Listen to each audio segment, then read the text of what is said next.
Ini intro. Halo semua, balik lagi bareng gua Joe tentunya di podcast Monolog. Lo mungkin udah gak asing dengan videonya Monkey Boots yang salah satu liriknya mengatakan bahwasanya I wanna be free as a bird. Dia menginginkan untuk bebas selayaknya seekor burung. Dan gue yakin lo semua memiliki keinginan untuk hidup secara bebas. Begitupun dengan gua. Gue juga ingin hidup bebas, terutama terbebas dari rutinitas gue yang sangat-sangat terstruktur dan membosankan. Dan ya, benar saja, pada episode kali ini kita akan membahas terkait filsafat kebebasan. Filsafat kebebasan sendiri merupakan salah satu pembahasan dalam filsafat yang membahas terkait konsep dan juga batasan dari kebebasan seseorang gitu. Dan tentu saja ada beberapa tokoh yang memiliki pemikiran terkait kebebasan ini. Yang pertama adalah John Locke, di mana Locke percaya bahwa setiap individu memiliki hak alami yang meliputi kebebasan individu dan hak atas kepemilikan. Menurutnya, pemerintahan harus didasarkan pada kontrak sosial di antara penguasa dan juga rakyat gitu, di mana penguasa bertugas melindungi hak-hak individu termasuk kebebasan itu sendiri. Jadi menurut John Locke ini bahwasanya pemerintahan itu harus tetap menjamin kebebasan yang merupakan salah satu hak alamiah atau hak asasi dari manusia gitu Pak. Oke, dan mungkin ada satu tokoh lagi yang gue anggap relevan dengan pembahasan kali ini, yaitu adalah Immanuel Kant, di mana Kant juga merupakan tokoh yang membahas terkait filsafat kebebasan gitu. Kant memandang kebebasan ini sebagai aspek yang fundamental dari martabat manusia. Kant berpendapat bahwa kebebasan individu harus diimbangi dengan kewajiban moral yang universal.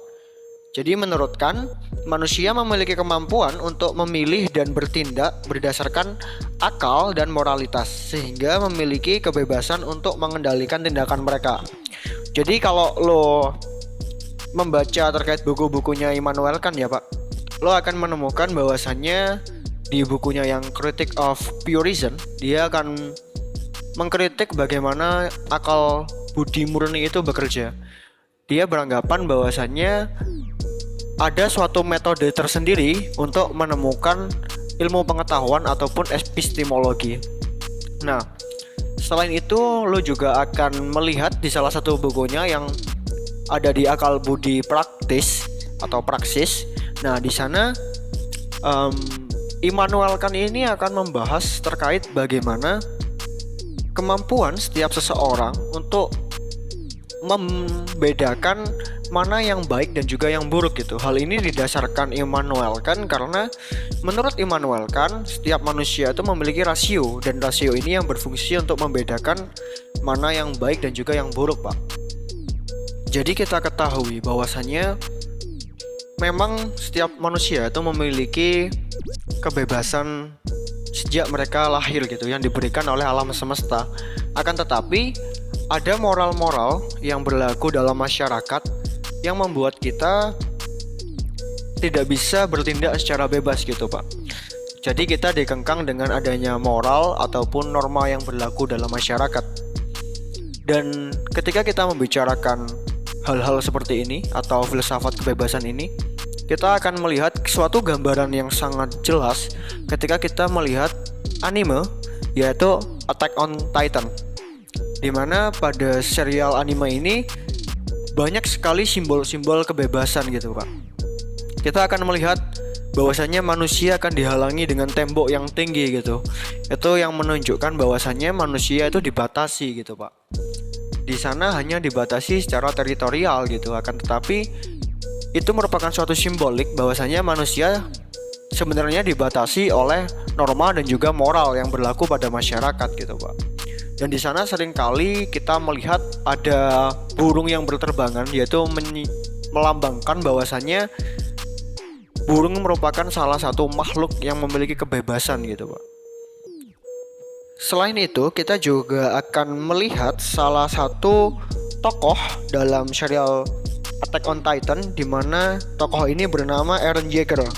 yang dia juga memiliki pandangan yang kuat tentang kebebasan, tetapi dia juga menghadapi dilema sosial yang rumit gitu Pak.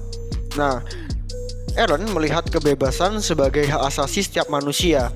Dia yakin bahwa manusia harus menentukan takdir mereka sendiri tanpa tunduk pada takdir yang ditentukan oleh orang lain atau entitas yang lebih tinggi, Pak. Aaron menjadi simbol perjuangan untuk kebebasan dan memimpin gerakan yang berjuang melawan penindasan. Nah, sebenarnya situasi semacam ini tidak serta-merta terjadi begitu saja, Pak, kepada si tokoh Aaron ini gitu. Kalau lo lihat serial ini dari awal, lo akan tahu bahwasannya si Aaron itu pernah bertemu dengan tokoh yang namanya Armin gitu, dimana Armin ini menunjukkan buku-buku terkait hal-hal yang ada di dunia di seberang tembok gitu Pak, atau di sisi lain tembok. Nah, namun ketika melihat gambaran-gambaran tersebut ada dua perbedaan gitu Pak. Si Armin ini hanya memiliki impian untuk berpetualang sehingga melihat berbagai makhluk seperti tumbuhan ataupun hewan yang ada di sisi lain dinding gitu. Akan tetapi si Aaron ini dia justru melihat bahwasannya mereka itu dikekang atau dibatasi kebebasannya dengan adanya tembok tersebut gitu Pak, sehingga dia bermimpi untuk mencapai kebebasan dia sendiri. Akan tetapi ketika Aaron ini berusaha untuk mencapai kebebasannya, dia menghadapi dilema sosial yang berat gitu Pak. Dalam perjuangannya untuk mencapai kebebasan, dia terjebak dalam konflik moral yang kompleks. Tindakan dan pilihan yang dia ambil menimbulkan pertanyaan-pertanyaan sulit tentang batasan kebebasan individu dan juga tanggung jawab sosial gitu Pak.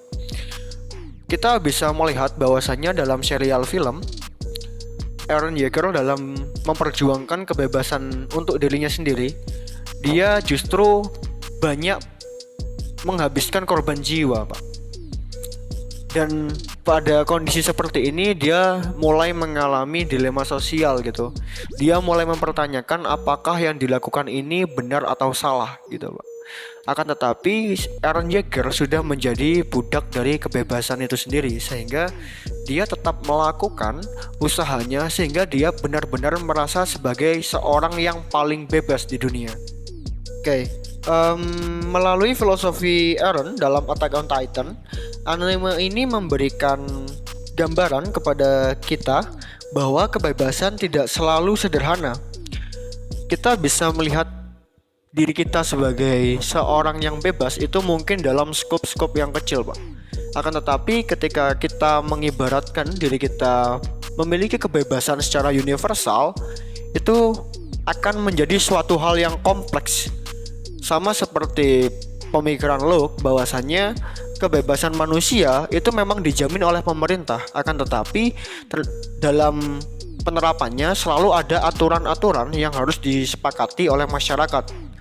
Begitupun dengan pemikiran Immanuel Kant bahwasannya setiap manusia itu memiliki rasio untuk membedakan mana yang baik dan juga yang buruk, sehingga manusia itu memiliki moral universal Pak. Jadi kita bisa ketahui bahwasannya hak asasi manusia atau kebebasan itu sendiri merupakan suatu hak yang dimiliki oleh manusia yang diberikan oleh alam semesta sejak manusia itu sendiri lahir. Akan tetapi hal ini tentu saja perlu dibatasi Pak, karena hal ini apabila tidak dibatasi dapat merugikan antara satu dengan yang lainnya. Sehingga ketika kita membicarakan kebebasan seringkali membutuhkan pertimbangan moral yang mendalam dan juga kesadaran akan konsekuensi dari tindakan kita Pak. Jadi mungkin itu saja terkait podcast pada episode kali ini. Terima kasih sudah mendengarkan podcast ini. Kita telah mengulas sedikit terkait filsafat kebebasan, dan mungkin di next video gua akan membawakan topik-topik yang tentunya lebih menarik lagi dari episode kali ini. Mungkin cukup itu dari gua, and see you next video. Jangan lupa like, komen, dan subscribe biar Cow lebih semangat buat video.